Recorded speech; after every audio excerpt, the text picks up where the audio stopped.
didn't disappear, he just became unnecessary. For the first time, I heard his voice through the wall. He called my name, even though I lived alone. My name is Anna. I'm a forensic psychologist. My job is to understand the thoughts of those who have crossed the line. Murderers, maniacs, psychos. I thought nothing could surprise me anymore, until last month. It all started with an ordinary incident. A guy, 21 years old, strangled his mother. Without malice, without hysteria. He just took the cord and pulled. She didn't hear him anymore. I thought it was a voice in my head, hallucination, schizophrenia, standard diagnosis. But when we were alone, he leaned towards me and whispered, "You can hear him now, yes? Through the wall?" I laughed, then laughed. But that night, I woke up at 3:41, not from the sound, from the feeling of someone standing behind the wall. And then, the voice. Quiet, hoarse.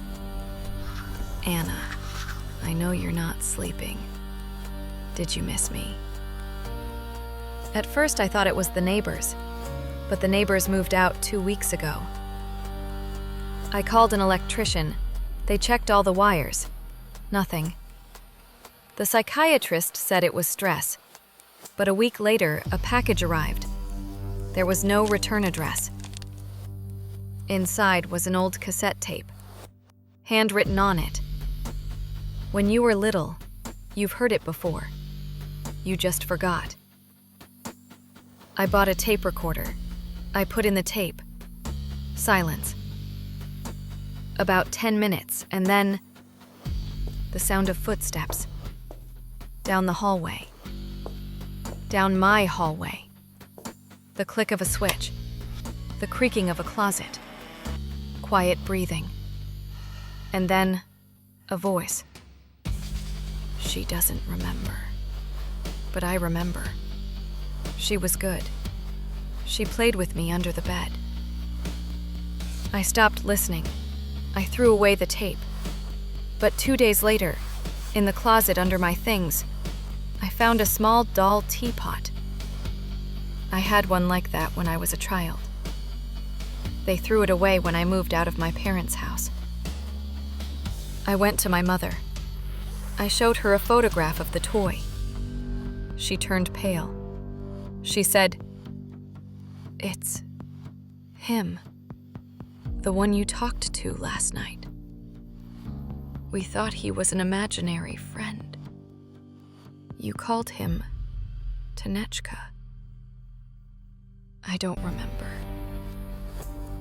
Honestly, I don't remember. Now every night at 3:41 he calls me.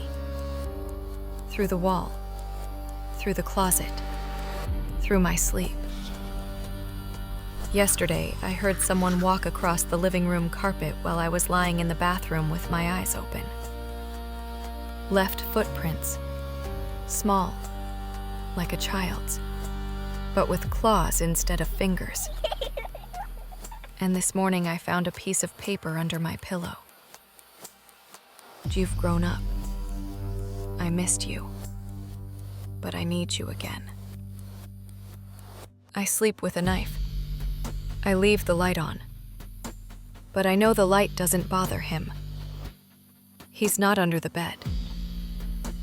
He's inside me. He waited for me to start listening again. And tonight, he finally spoke out loud. From the mirror, from the wall, from my mouth. 3 voices, 1 message. "You promised you wouldn't leave me. But you grew up. You tried to forget. And I waited. alone. In the dark. In the corner. Where you left me. I started screaming, but the voice wouldn't stop.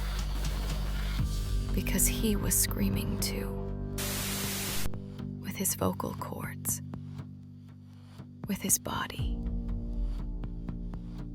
And then I saw. On the ceiling, on the walls, on the floor. Scratches. Words. Hundreds of times. Like claws. Don't go. Don't forget. Don't leave me. And at 3:41, the living room camera turned on again by itself.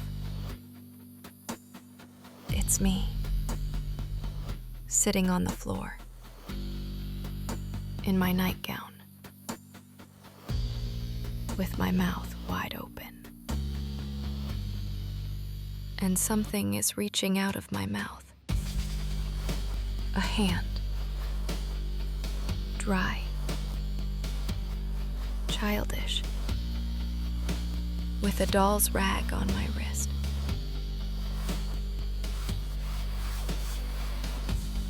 I look into the camera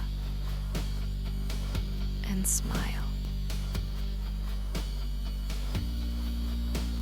He's back. We will always play